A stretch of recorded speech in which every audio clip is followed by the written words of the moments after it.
Well, first of all, you live in Atlanta. Is that only in Is Atlanta? that? I don't know. No, stick with me Yeah. here. Stick with me. Okay. We're talking about principalities now. In Alaska, they're known for suicide. It's a principality of suicide in that region. Now, people commit suicide all over the world. Right. But in Alaska, they're known for suicide. Chicago, what they known for? Killing. They kill everywhere. Why is Chicago known for that? Haiti, what they known for?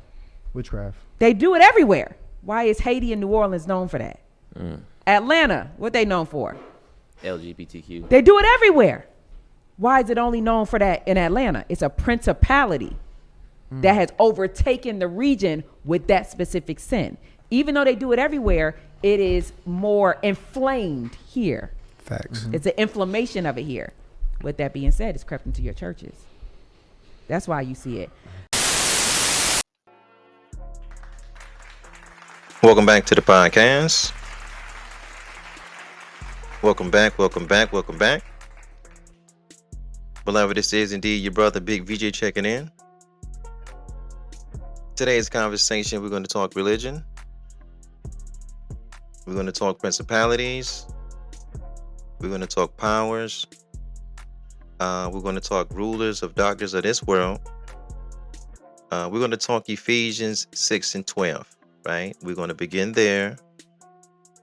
And then we're going to go back a little bit and discuss a couple of more verses.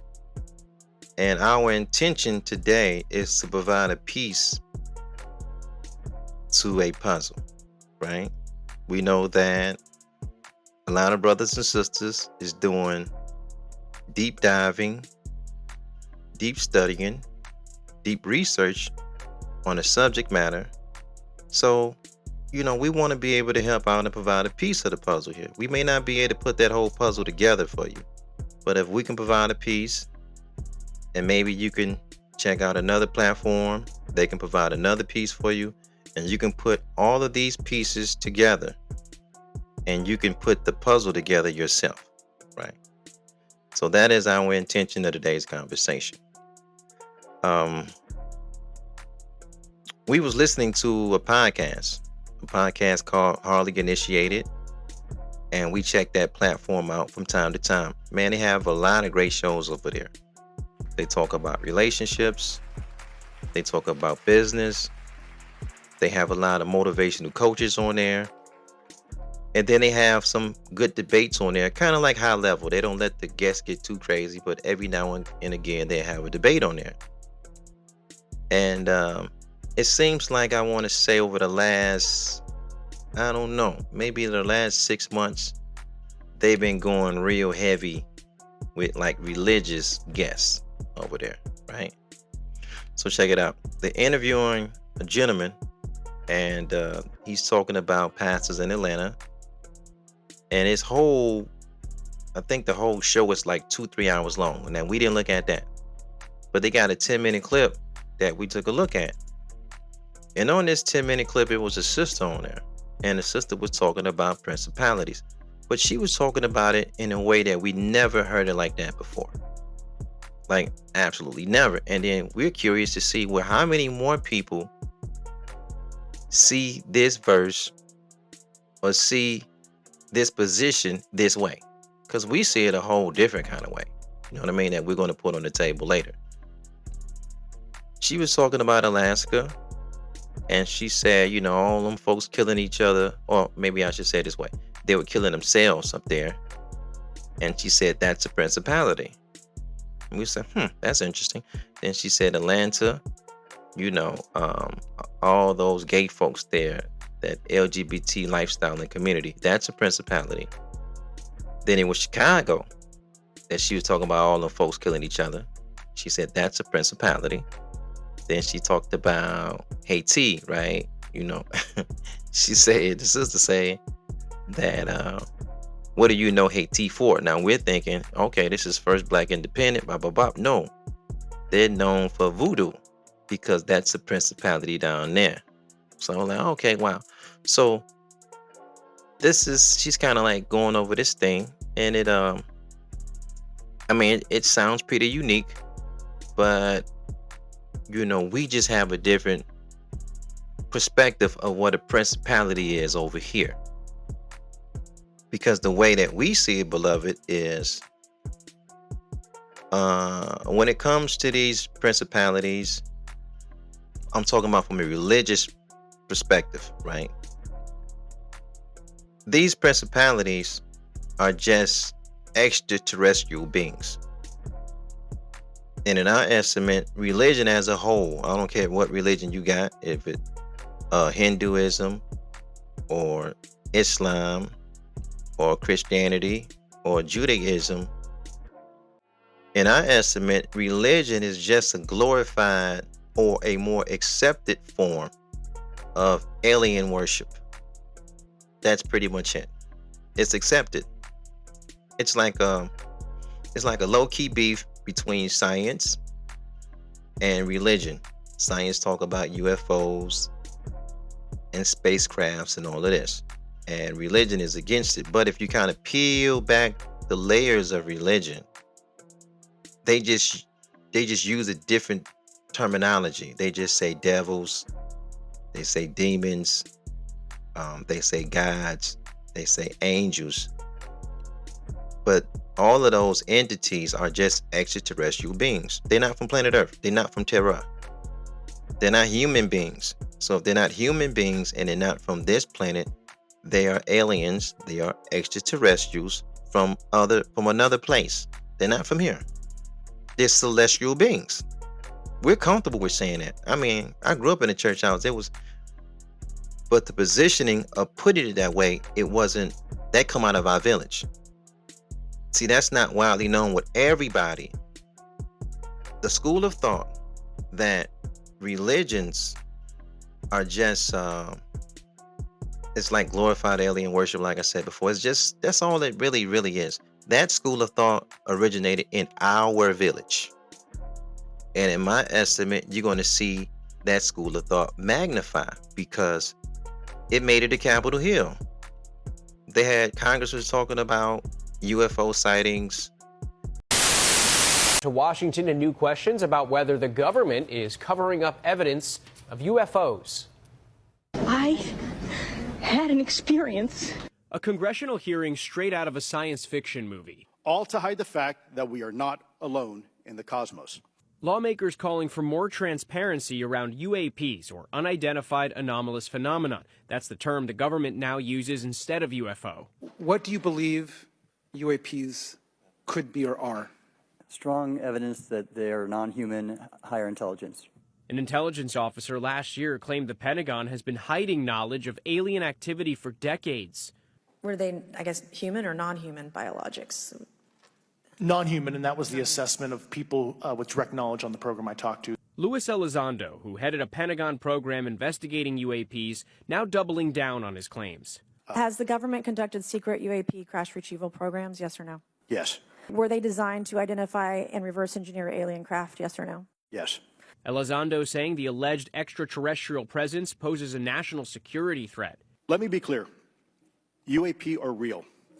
Advanced technologies not made by our government or any other government are monitoring sensitive military installations around the globe. And saying he believes many classified materials should be shared with Congress and the public. If this was an adversarial technology, this would be an intelligence failure eclipsing that of 9/11 by an order of magnitude. I believe that we as Americans can handle the truth. And I also believe the world deserves the truth. The hearing lacked any direct evidence, with witnesses who have said they'll only speak about certain subjects behind closed doors. So, the result of yesterday's hearing? Well, one congresswoman says it could open the door to more hearings. And they're beings that's not from the planet. They have a higher intelligence than we do, and this, that, and the third. Okay, well, the religious world been saying that forever, just a different way. Just a different way. So we're gonna have that conversation today, and you have to examine that thought and see if that thought is all wise, right, and exact. And that is the thought of, again, that all of these principalities are simply in the religious space. They put it in a way where they're saying extraterrestrial beings are in the affairs of humans. That's all they're really saying. right? That position is all wise, right, and exact. You can't get out of that. It's just that simple. If a being is not from this planet, I don't care what fancy name in your religion you give this being. I don't. It's an Orisha. You gonna get Ephi on me. You know, whatever you get, it's the same, beloved. It's the same. And later in this podcast, in this conversation, we're gonna identify the men that brought that school of thought to our village from way back in the 30s. From way back in the 30s and the 40s. That's stuff that, but what you're going to see now, though, in my estimate, is this. Because I was going to say this earlier.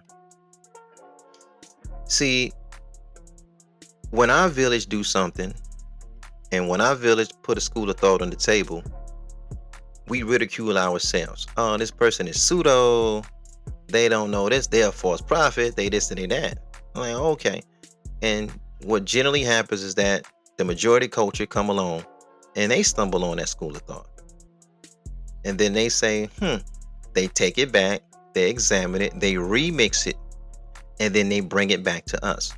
That's why you're going to see more and more people start talking about this religion is really alien, that stuff started from us. And they just remixing it, and in my estimate, it's going to magnify, you see what I'm talking about. Let's take a look at the verse, though, because you'll see what I'm talking about on that. Different story, different day. Ephesians 6 and 12. And we pulled up this verse before, and it says, "For we wrestle not against flesh and blood, but against principalities, against powers, against the rulers of the darkness of this world, against spiritual wickedness in high places." So right off the bat, when we see it says, "We wrestle not with flesh and blood," in our estimate, that's the writer's way of saying, well, ain't nobody wrestling with human beings. Nobody is wrestling with human beings. Okay, so if you are not wrestling with human beings, what beings are you wrestling with?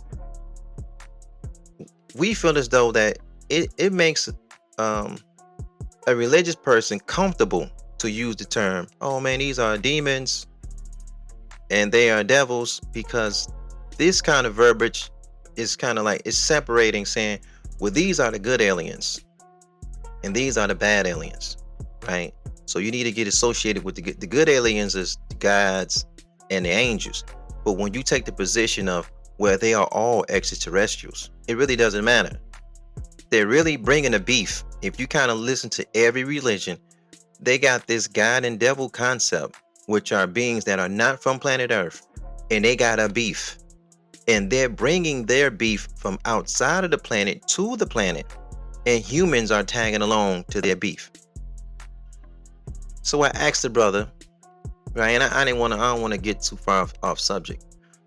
I was asking the brother, and then I asked the sister the same thing. They have this demon talk, and then they have this God talk. And I asked a sister and a brother, I said, well, beloved, how many demons did God kill so far?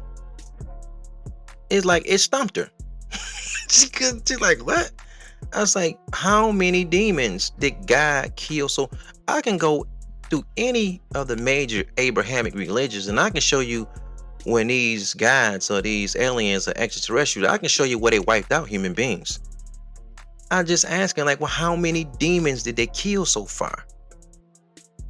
Because it almost kind of sounds like some good cop, bad cop kind of deal. But look, before we even go down that road, I got to say this, because we're going to talk about principalities. I don't want to get too far off what we want to talk about. Look, in the United States, the reading level in the hills of North America and the territory that we call the United States is on the 7th and 8th grade level, right? Because this is a book religion. Abrahamic religions are book religions. It's important that you always keep in mind that in the United States, the reading level is on the 7th and 8th grade level. 4 out of 5 adults in the United States are considered illiterate. That means they don't have any reading and comprehension skills. So Illiterate is not somebody that they can't read a magazine. They can read the words of a magazine, a newspaper, book. They can go to Walmart and they can read what's on the tag of the item they're going to buy. They can go to Wendy's and McDonald's. They can read the board, but the reading and comprehension skills is not there. It's not going to register with them, because that's the average person on the 7th and 8th grade level. 54% of Americans read below a 6th grade level. This is the majority race primarily, because when it comes to our village, it's even worse. So Americans is not reading any books. 44% of American adults can go through a whole calendar year and not read one book. So I got to put that on the table first, because when you start seeing people calling themselves to be like ministers and pastors and bishops and evangelists to like teach other people what's in the book, when they start messing up basic words, when they start jumbling up principalities and say, oh, it's some suicides going on in Alaska, that's a principality. And that's not even what the word principality even identifies. That's nowhere near the definition of that word. It's not even close. That's not a principality. It's a bunch of gay people running around in Atlanta. That's a principality. No, that's not a principality. A principality is a government that's ran by a prince. It's not hard. It's not hard. Government ran by a prince. Principalities that's plural. Then it's principality, and then you go from that to prince. It's a government by a prince. So who's the government, or who's the prince that's running Alaska that's over the suicide missions now? Like who? It doesn't exist. Stop the cap. Like who? Like Chicago for killing, that's a principality. Okay, well, who's the prince that's governing that? Who's running that? What's the prince name? Stop the cap. This is monarch talk. And a monarch it's when a region or state or territory, a prince is ruling his territory. And this ruler that's running it, this is a supreme governor for life. This is the sole ruler of this territory. What is the person name? There is no person. There is no invisible. No. So we're going to talk a lot about that today. But let's go over this verse and then we're going to talk about it. For we wrestle not with flesh and blood. Who is the we? I used to always ask. In Ephesians 6 and 12, who is the we that this writer, that Paul is talking about, that Shual is talking about? Because he have a very interesting legacy. Paul was the one that was in the Jewish sect that was killing the Christians, which is a different Jewish sect. So he started off from this Jewish sect that was killing the believers that were called Christians, that is on this part of the Jewish sect. Then he converted over to the other side.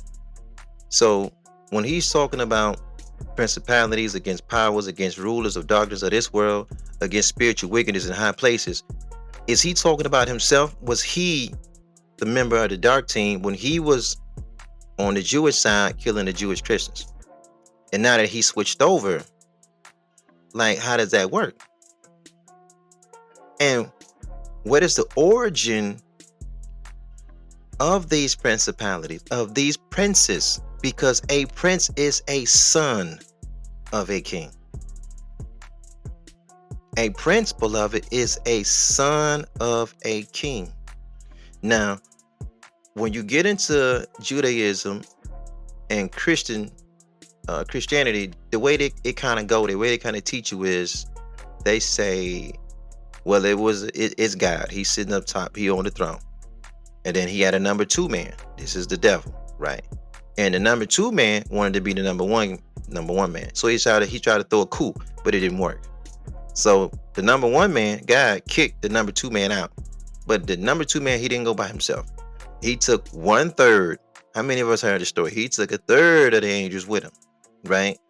Okay, so when you start hearing Christians, because this is the Christian part of the Bible. This is the New Testament. The Jew don't believe in this.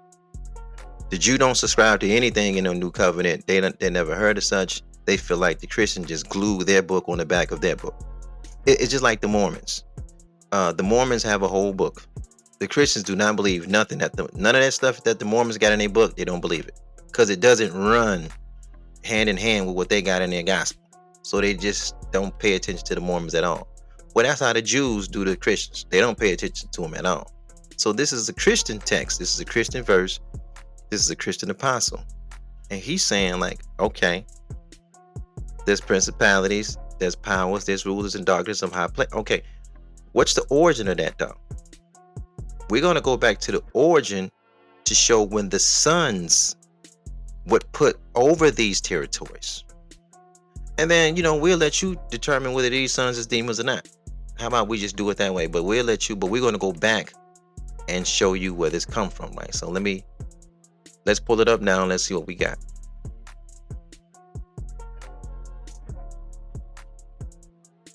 Okay, so we got Deuteronomy 32:8 pulled up. And beloved, we want you guys to take a look at this because there's going to be a lot of different versions. And down we got to ask ourselves, why are there so many versions and translations to this one verse? And before we even get there, I want to say this. When you get into principalities, which is plural, right? Principalities come from principality, which come from prince. A prince, we all know, is the son of a king, right? Okay. The way that you look at Deuteronomy 32:8 and having the understanding of principalities, beloved, this is called henotheism. This is called henotheism, not monotheism. Henotheism. And what it looks like, and I estimate, is that the Jewish writers begin to update their history. They begin to go into monotheism, but they left the breadcrumbs behind of henotheism. You see what I'm saying? Like they left that behind and it's still there. And you can read and you can put it in, okay, you can see what it is. That's why we're here at Deuteronomy 32:8. Now we say on this platform, the way that you look at Deuteronomy 32:8 is going to determine the way that you read the rest of the biblical text, both Old Covenant and New.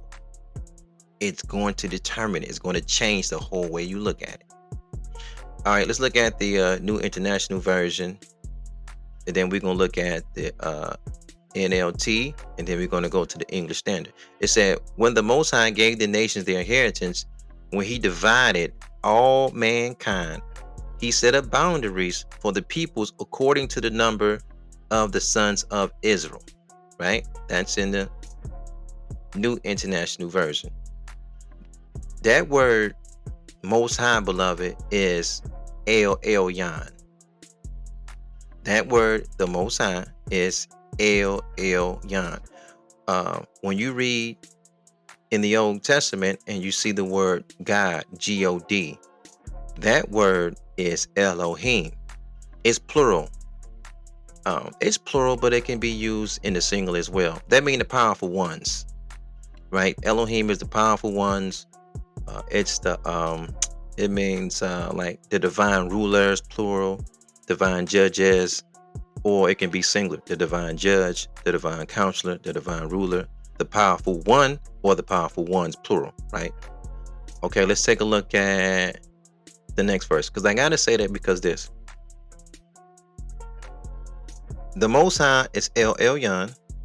Then you see Lord, which is Adonai. You see God, which is Elohim. And then you see Lord God. And that's Yahweh Elohim. Right? Because the Elohim are a celestial family. They are a celestial pantheon. They are the gods. They're the powerful ones, plural. But it's a pantheon. El Elyon is at the top of the pantheon. El Elyon and Yahweh is not the same. It's not the same. Do your research on that. Google it. Everybody like to go Google, you know. I wonder what comes up. But go Google, is El Elyon and Yahweh the same? They are not the same. It's a pantheon, and one is at the top and the other one is not. All right, we gotta just get that foundation, because when we start reading a couple of more verses, it's going to all fit together later.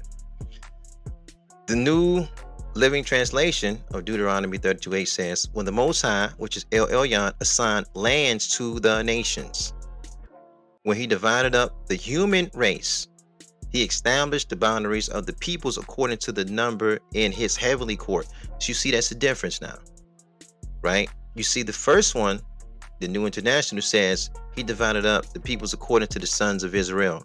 What is going on here? Because that's the difference. What's going on is the Jewish rabbis and writers are trying to update their history. The scribes are trying to update their history from monotheism to, from henotheism, I'll say it backwards, to monotheism. But you cannot set boundaries according to the people, to the number of the sons of Israel, because Israel doesn't exist at this time. They're not even here.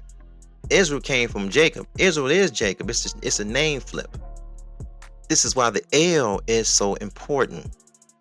Ezekiel, Mael Chezedek, Daniel, Samuel, Michael, or they say Michael, Elijah, Elisha. Even when you talk about the Messiah himself, right?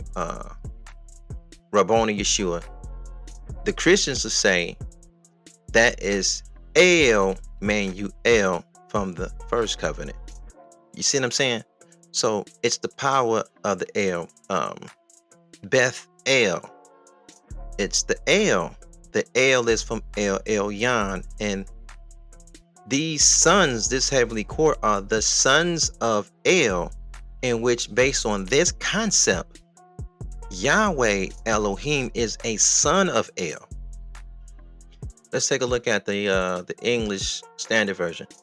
When the Most High gave to the nations their inheritance, when he divided mankind, he fixed the borders of the peoples according to the sons of God, the Bena Elohim.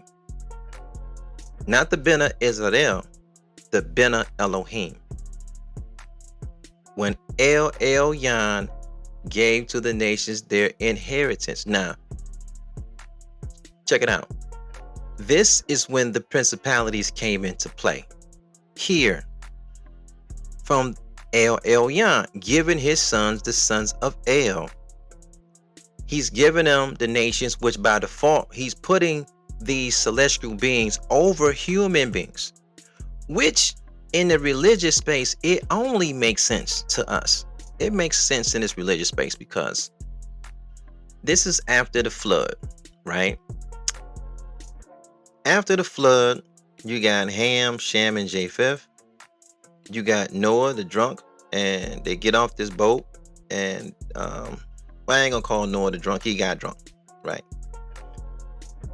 They're getting off this boat and they're repopulating the planet after the planet was destroyed by water, right? So El Elyon is giving the humans a malak, or he's putting an El, he's one of his sons, over them, because they're going into territory and they have to know how to work the land. They don't know. How would they know how would Cush know how to work Africa? How would Libya or Mizraim know how to work Africa? They won't know. You know, Shem's descendants, they don't know how to work the Middle East. They wouldn't know how to work the Far East. They don't know the land. These lands are different. So somebody had to teach them how to work that ground, how to till that land. They have to teach them what foods they can eat, what foods that they can't eat. You just can't say, oh, these, you know, you're going to be a vegetarian. No, you can eat a certain mushroom and it'll kill you. So a being has to be there that is going to teach them about the land now. Now, how does these beings know? How does the sons of El know? Because they were there at the beginning before the earth was made. If you look in the book of Job or the book of Job, Reverend Pochop say Job to sound fancy. Job talks about it was two celestial beings, civilizations. And one class of beings are called the sons of God. And then the other class of beings are called the morning stars. And these are two different celestial beings, civilizations, people, species that existed before the planet Earth was even made. Now, I can go into a different conversation about who came out of the line of the morning stars. This is where you get, and I ain't gonna get ahead of myself, that's a different story for a different day. We can have a conversation about Lucifer. Well, Lucifer is a day star, morning star, but the way that they put it in the religious world is just one person named Lucifer. No, he come out of a different line. And you see there was a conflict with Lucifer, which is out of the morning stars, and then the other beings that come out of the sons of God. But that's a different story for a different day. We talk about that enough. If you guys are interested, that's a different story for a different day. The sons of God, though, this is who, again, the principalities are that took over the land. This is who in charge. I don't know nothing what that sister was talking about with Atlanta, with the gay principality and all that. We don't know nothing about that. Stop the cap. We don't know nothing about. Now, she almost was partly right when she was talking about Haiti being known for voodoo. Haiti, West Africa, what else? Trinidad. Because now we're talking about Oli de Mardi, or the spirits and the Orishas. What is that? This is the Ephi. Let me say it that way. Now, based on the way, again, how you look at Deuteronomy now, that would make Olumare a son of El too. This would make Allah a son of El. This would make Yahweh a son of El. This would make Osiris, who's over Kemet, a son of El. This would make Inti, Inca from the Americas, he's a son of El. This would make Rifafu from Indonesia a son of El. This is why, look, let me say it this way. Every nation, every people group, they all have a story about how their God came from the heavens and visited them. All of them do. Everybody have some story about it was a being that was not human.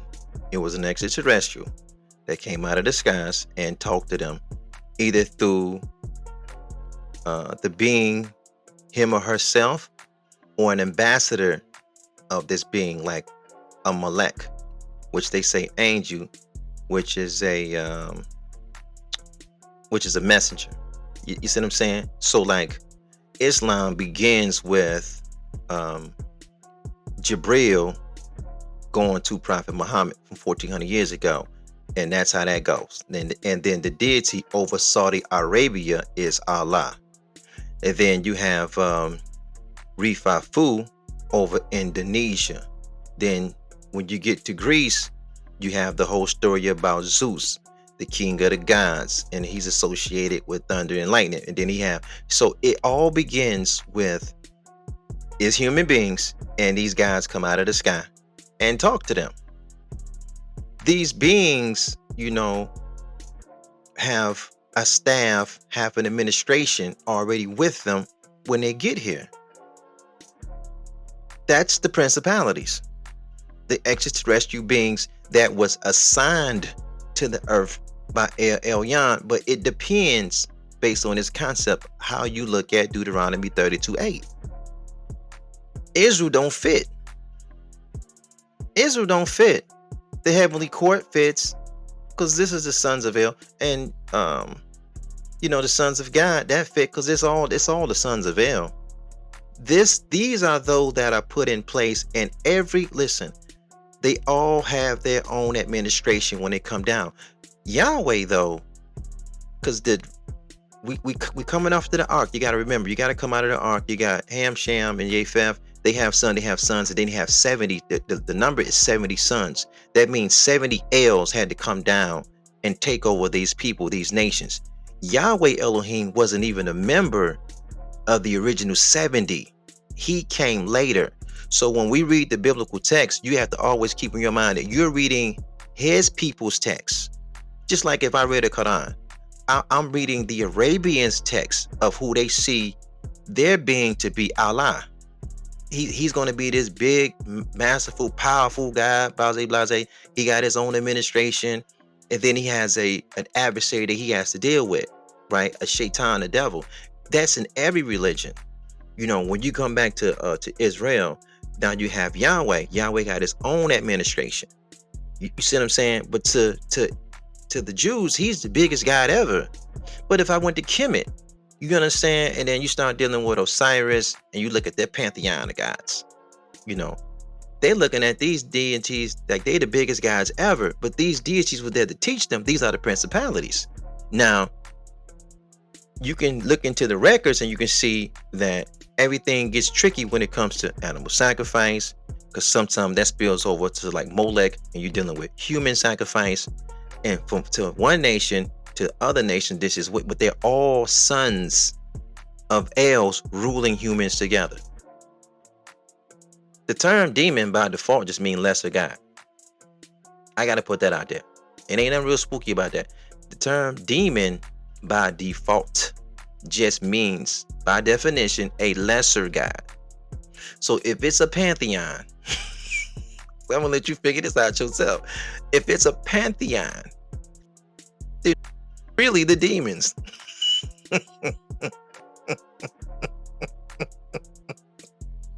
Because what religious people is really doing is picking one demon and cursing the other demon, and the people that's on this other nation love their demon and cursing the other demons, because it just means a lesser God. It's a pantheon. Look, even as human beings, check it out. We notice that when we go into a corporation, we don't meet the person in charge. We go, you know, you get the job through HR, and the first person you meet a trainer, because you're going into a new spot, right? So you meet a trainer, but that trainer is assigned to you by a manager. You don't meet the CEO of the company. You may not you can work at McDonald's, you know what I'm saying? And you can be at McDonald's for 20 years. You never meet, I think Chris, I can't remember, it's Chris something, but I think that's the CEO of McDonald's now. He made like $19 million, something real crazy last year, you know what I'm saying? Different story for different day. But you may never meet Chris. But you go to your McDonald's in your territory, and you get your job, and you have a trainer, and you meet your immediate manager. You may never meet the CEO. You might not meet dog, but you may meet the store manager if you're lucky, right? Okay, why would religion be any different? You know what I'm saying? Abraham met Yahweh. Abraham used to talk to, when we talk about the Jewish biblical text, you know, Abraham sat down with Yahweh. They sat there and talked. He made him a promise, the whole nine. Like, they had conversations. There was an instance where Abraham came down. He had like two other malaks with him, or two other messengers with him. They came to destroy Sodom. And when he met Abraham, you know, Abraham gave him some. He can wash himself up, take a not a bath, but wash his feet up. And they sat underneath for like a shade tree or something. They ate a meal together. Like, this is okay. Now, this is the being that became the Almighty Elohim of Israel, Yahweh. But you don't meet an Almighty. You meet, it's like you're going to a job. You won't meet the CEO. You won't meet El Elyon. You would meet. This is why, and this is cold talk. This is why the Son of Mary can come later and say, well, no man ever seen God. No man, he said it point blank. No man ever seen God. Nobody ever seen the Father. Okay, and it's just concept talk. Who do you think he's talking about? They met Yahweh. A bunch of people seen Yahweh. The 70 elders, they seen him. So why would Rabboni Yeshua come back later and say, well, nobody ever seen the Father if Yahweh is the Father? Maybe that's a different, I don't know. Maybe that's a different story for a different day. Abraham met him. Now, you have to ask yourself, look at the portion of Jacob, because with this verse of Deuteronomy 32:8, it's saying that El Elyon divided the nations, gave the inheritance to the sons of Adam, right? And then the following verse, it says, for Yahweh's portion is his people, Jacob is his lot of his inheritance. You know how small Israel is on a world scope? Keep in mind, it wasn't the original 70, but just look how small like Israel is. You think a big old super mighty strong guy would get that small little old piece of people to have jurisdiction over? I mean, Kemet is bigger than that. You know what I'm saying? This Cush is bigger than that. That means that these other beings had more powerful administrations to keep these kind of people in line. Israel to this day is not the size, it's not even the size of New Jersey. So why would they have a big old, if that makes sense? You see what I'm saying? If it's a record label, maybe I should say it this way. If it's a record label, why would the small little boutique label have the big old masterful? You know, that's too small for his brain. He had to have a bigger label, but Israel is a small people. So you don't give a big Elohim to a small people. You give a smaller Elohim to a small people. I don't want to offend nobody. We just talking a concept. This is just, I'm nobody religious teacher, no instructor. I just want you to think about the concept of it all. That you don't do that, right? All right, let's go over one more verse. Let's see who El Elyon is, and then we'll close it out from there, right? Because we talking principalities. Let's go to El Elyon.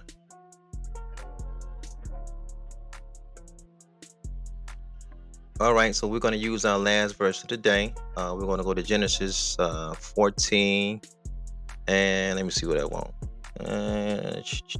Let's do 17. No, let's do 18. Yeah. Let's do 18, and let's do 19, and then we'll finish up here. And Genesis 14:18 says, and Melchizedek, king of Salem, brought forth bread and wine, and he was the priest of the Most High God. 19 said, and he blessed him and said, blessed be Abraham of the Most High God, possessor of the heaven and the earth. Right? So we're gonna jump into that in a minute. But let's go back to the 18th verse, right? And this is kind of like what we're talking about. This is Abraham, and he made contact with Melchizedek, and in our estimate, Melchizedek is a son of God. He's a son of El. He's not a human being. He's not like Abraham. Abraham has a universal tattoo, and has a universal tattoo of a belly button, a navel. That indicates that you come out of the womb of a woman, right? You are a human being. You are from here. This is your home. You live in an enclosure. You can't leave the planet. The Melchizedek, on the other hand, who was a king of Salem, this is a territory. He was put there by El Elyon. Melchizedek is the king of Salem, and he's also the priest of the Most High. When you see the Most High God, if you look in the Blue Letter Bible, that's H5945. That's El Elyon, right? But let's go back and let's talk about this for a minute. This is the principalities that we're talking about. It's plural, right? Principalities come out of principality, which come out of a prince, right? And a prince is what? A prince is a son of a king. The king in this instance is El Elyon, and Melchizedek is he's a son of El. This is why the book says Melchizedek has no genealogy. He got no mother, he ain't got no father. He was made as an adult, because sons of gods and morning stars are made as an adult. They have the male look. They look like us. And the human beings are made in the images of the Elohim. We're made to look like them, but we're not like them. We just made in their image, right? But Melchizedek is the king. He's the king over the what? Over the humans in this particular territory. And he's also the priest. So he's teaching them divinity. He's teaching. Now, you fast forward to Paul. Paul talks about principalities in high places. Well, Melchizedek would be a representation of one. But the way that Paul discusses it is, it's like in a negative connotation. But I don't really get into the negative connotation part because it's henotheism and they are all Elohims. You see what I mean? Like they're all Elohims. Some just acts they're humans that was underneath their jurisdiction to do things that were more wicked than others. But they're all the same family, if that makes sense though. Because see, when you get into, okay, well, this one is an evil ruler, and this one is, it's like you almost playing good cop, bad cop, like, but they're all Elohims together. And you see that judgment is always swift and is brought upon on the human beings to the point of death. Boom. You know, and we see this case in point with Sodom and Gomorrah. I can't remember if it was the Assyrians, but Yahweh killed like 185,000 people. I think it's the Assyrians. And then you see Yahweh had a battle with Pharaoh, right? Who was the human that was underneath a son of El. So it was the humans that died. You don't see these entities kill each other. It's like the humans die, not the entities don't die. The humans end up killing each other behind these beings, right? But I just wanted to show you the Ma'el. Now let's go down to the 19th verse, because let me back up a little bit. That Genesis 18 verse is very key, because it says that the Melchizedek, king of Salem, brought forth bread and wine. That's a relationship that when you go and you fast forward to the new covenant, you see it again with a different son of El. Now we're talking about Rabboni Yeshua stamping his covenant with bread and wine, and he takes after the order, if you go through the book of Hebrews, of Melchizedek, not the Levites, right? The Melchizedek. Different story, different day. Let's go to the 19th, and it says, and he blessed them and said, blessed be Abram, not Abraham. He's not Abraham yet. That's after he hooked up with Yahweh. Blessed be Abram of the Most High God, possessor of heaven and earth. Now, check this out. Depending on what Bible translation you got, it doesn't say that. It does not say that. It is say, because that Most High God, when you look at the Blue Letter Bible, it's H5945. That's a translation for El Elyon, right? And then you look at other King James versions, all these kind of like New Texts, it'll say creator of the heavens and the earth. But that word H7069, we're talking Blue Letter Bible, that doesn't say creator of the heaven and the earth. That's saying that El Elyon, again, that's a Kana. That's Strong's 7069. That means the buyer, the purchaser, the possessor, the owner, the recoverer, the redeemer, you know, the person that, like, by cosmic law, he obtains a piece of property. El Elyon is the possessor of the planet and the earth.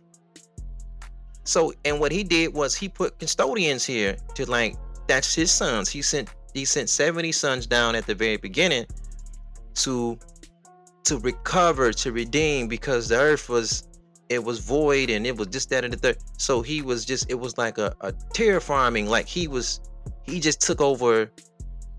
He took over the planet. And then this is how you get it to the replenishing of the earth with people and this, that, and the third. And then it's kind of like it goes from there. Well, we'll stop there. It's a mystery. It's a history. But I just wanted to have a conversation about principalities, because it's interesting the way that they teach you is not it's more in depth than that. And I gotta leave you with this.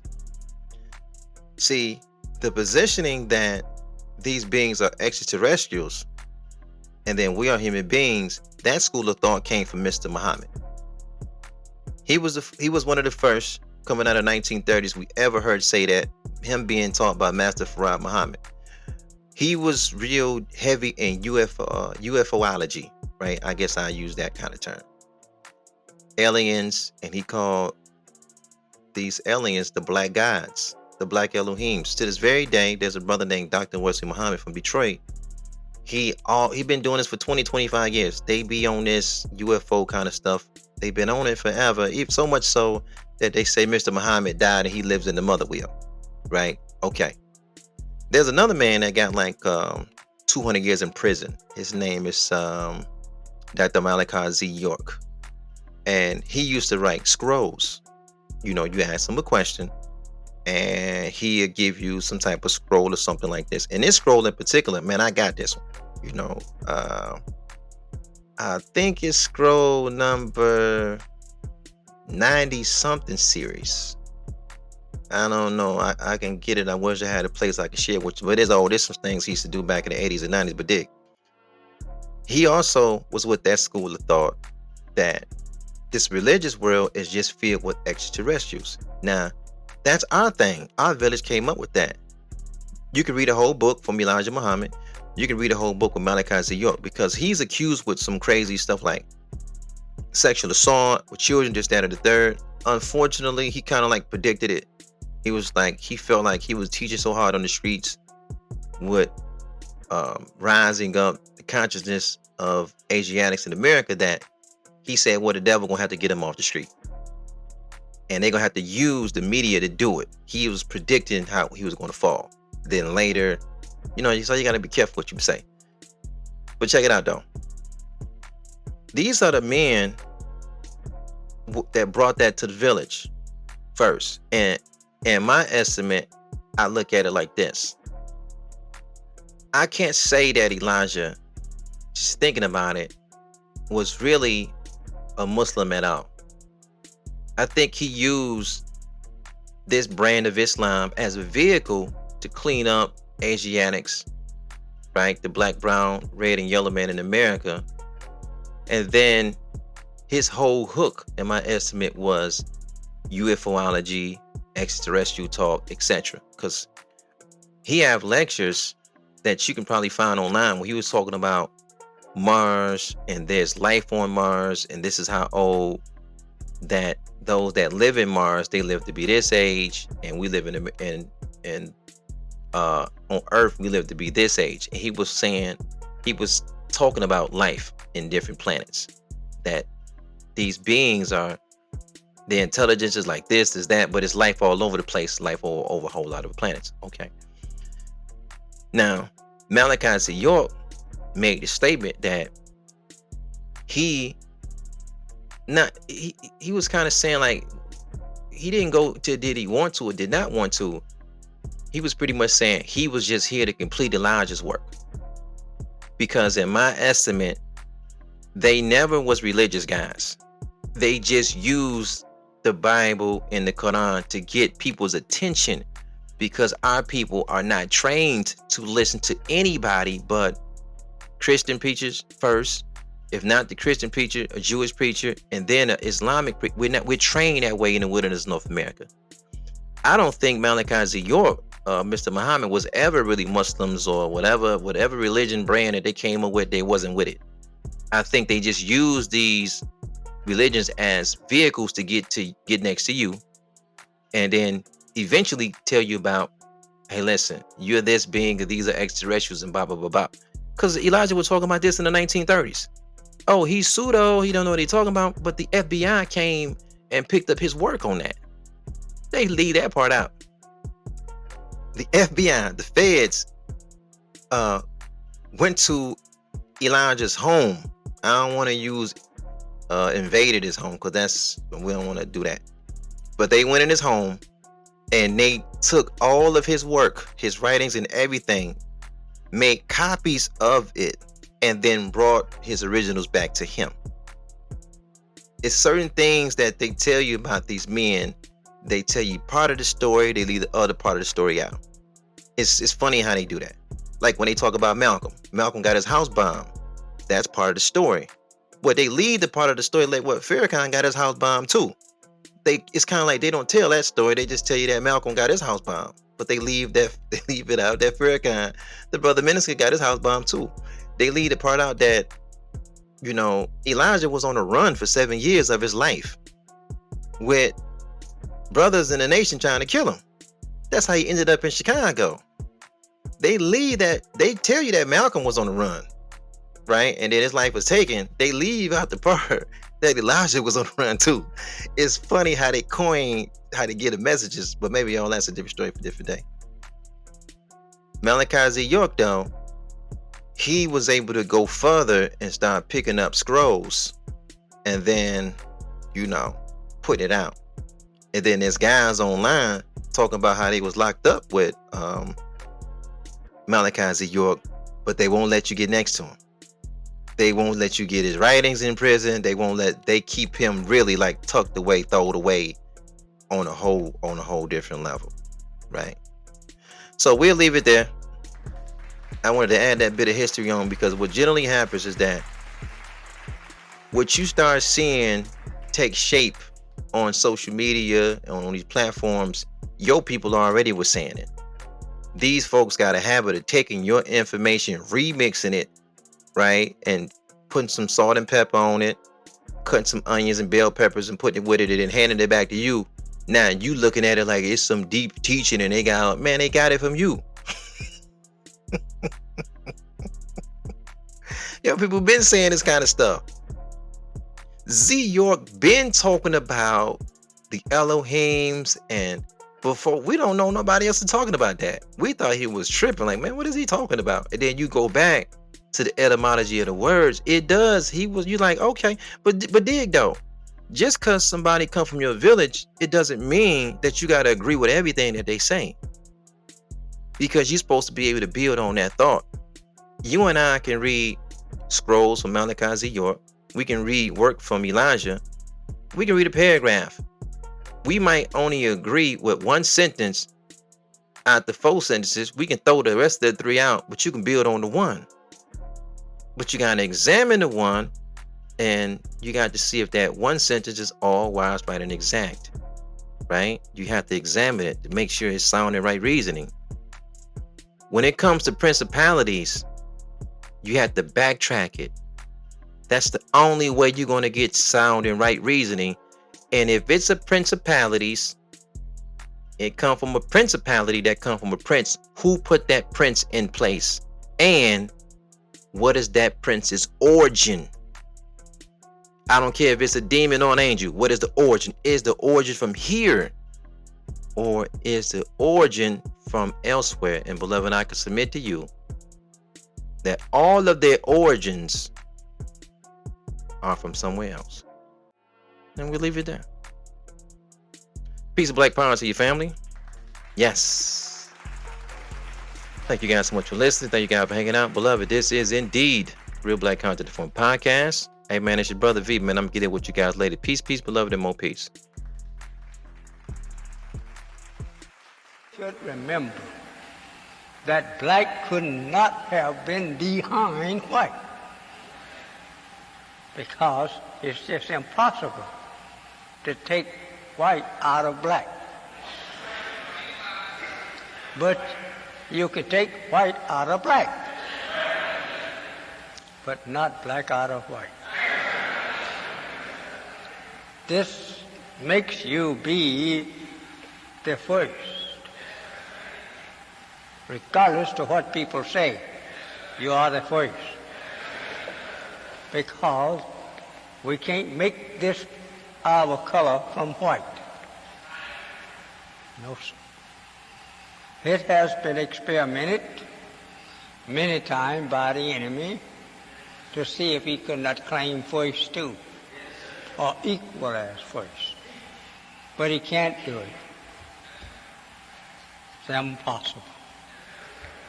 Now he's going up. Allah opened up the heavens, as the Holy Quran teaches, to let him go up there and peep in, and then bring him down to the bottom of hell. Because he's not able to stay up there. He's not able to stay nowhere, only where Allah permits him to stay. Then Allah takes him away from that at will. Anytime he will, he take him away. Oh, the white man go to the moon. Yeah, but what is the moon? It's our moon. He didn't find there where he made anything. No, he didn't make nothing up there on that moon. We made it. Let him go and peep at it. Now he's making instruments to look at the civilization on Mars. Well, when he sees what's on Mars, he won't see no mark of his. It's our Mars, our people, so God have taught me, and that he didn't know they was there until just a few days ago. He used to look at Mars and just call it a star, and that's all. But our fathers made it with some type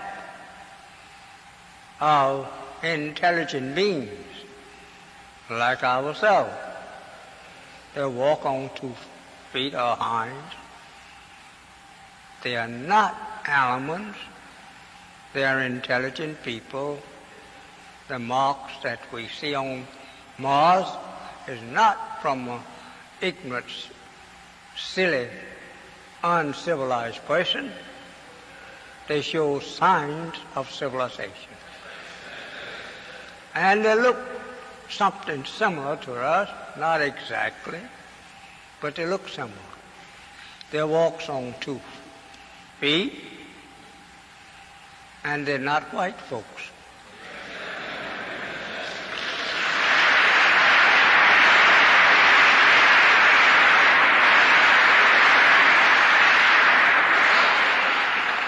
That shows you and teaches you that we of this planet, the black man is the first.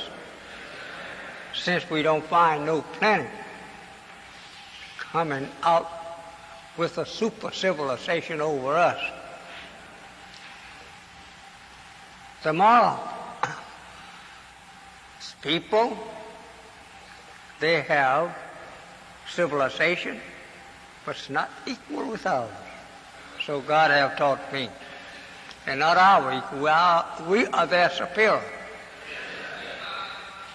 They are superior in trying to live long time over us. This is just because we got so much sense we're crazy. That's right.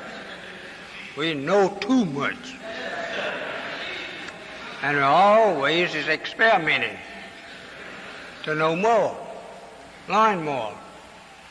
These people, the nature teaches them to be satisfied with what they have been given by God, called nature.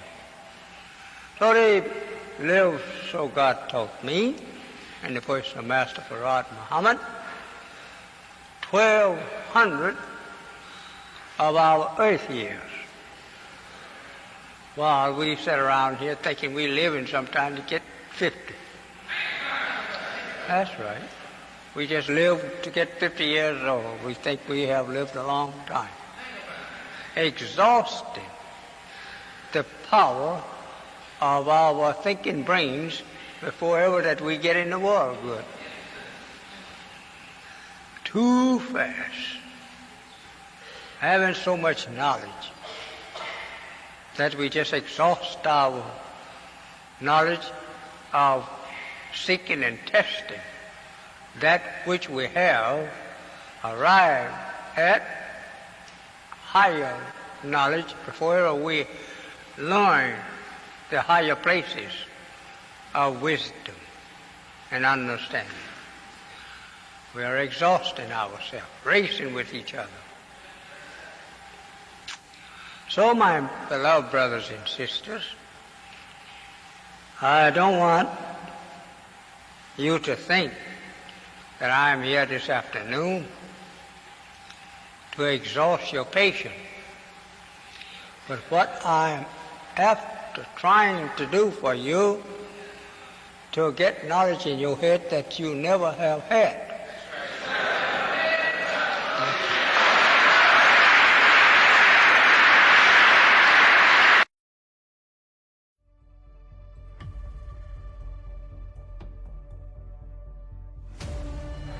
There's power up on that wheel. And those powers are connected to the Nation of Islam.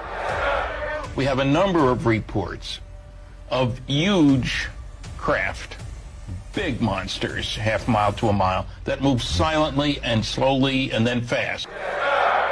The Nation of Islam is not some little lightweight, Rudy-poop little group of people. There's enough obvious evidence here that we need to take this seriously, not downplay it. We didn't start on our own. God started this. He came in person. That's why we look different from any person on earth. Because we believe that God came in the person of a real live human being who has power over all things. And that human being raised up another human being, the Honorable Elijah Muhammad, and that man called us out of darkness into this kind of light.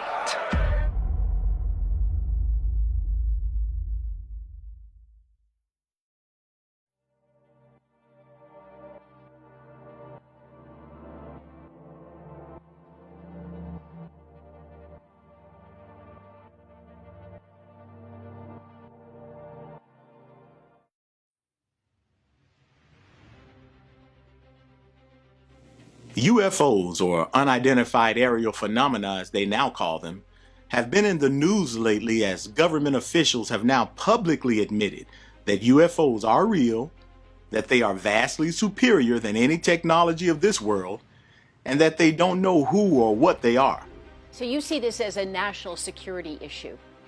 Absolutely. I don't know. I mean, how could we look at it? How could it not be when you've got vehicles that are routinely penetrating restricted military airspace, and we seem unable to engage them effectively? We have no idea where they're coming from or what their capabilities are or what their intent is.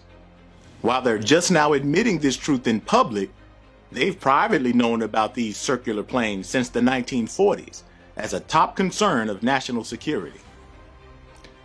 Now keep in mind this very important fact. The Nation of Islam had been mocked and ridiculed for decades, since the 30s, for teaching that God came in person and showed Elijah Muhammad his superior wheel-shaped planes that move and fly at blinking speeds. But now that all the evidence proved that Elijah Muhammad and Minister Farrakhan are right and exact, suddenly all the critics conveniently ignore this connection, like they don't know anything.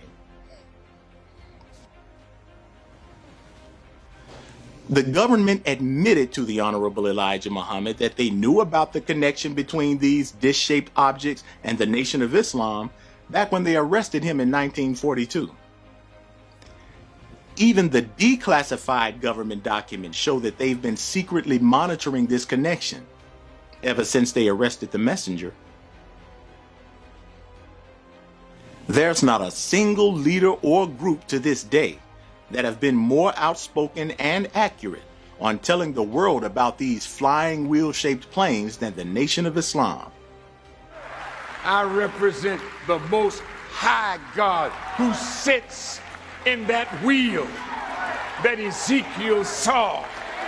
A wheel in the middle of a wheel. And there's still no group to bring the explicit facts about these flying objects other than the nation.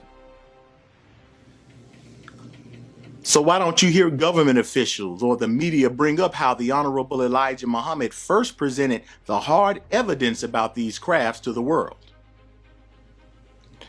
Why does the media ignore the frequent warnings of Muhammad's national representative, the Honorable Minister Louis Farrakhan, who, by the way, is the only world leader who even proclaims to have direct knowledge about these planes? But I got something that they can't defeat. The same planes that violate your airspace and shut down America's nuclear weapon sites.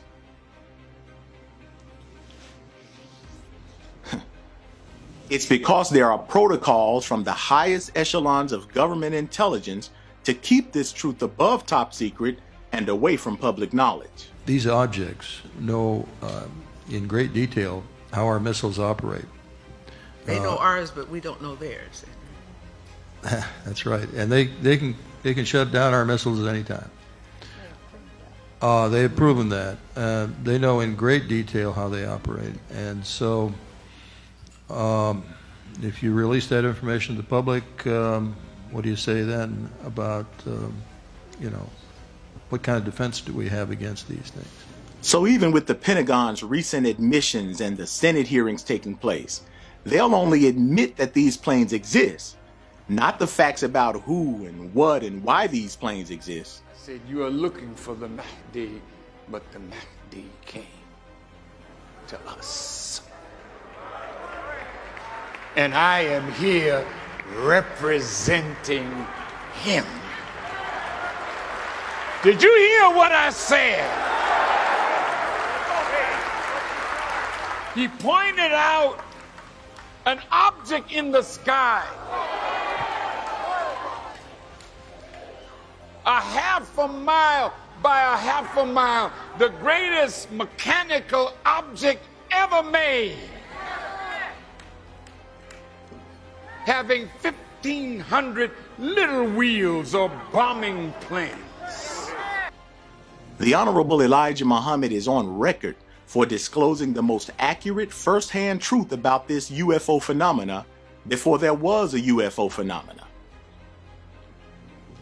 And Minister Farrakhan is the clear representative of that divine power. And those at the highest levels of government and military intelligence know it.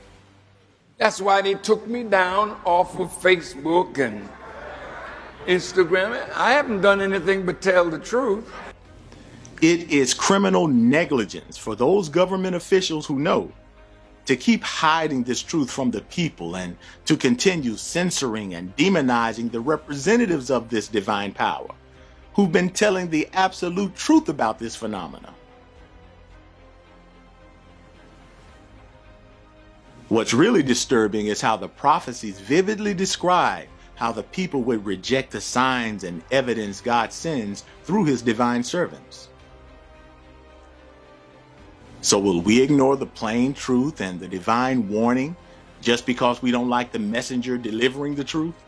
I represent the most high God who sits in that wheel that Ezekiel saw. A wheel in the middle of a wheel. And I visited that wheel. Oh, I hope you stay connected with us as we show and prove how the research verifies the revelation.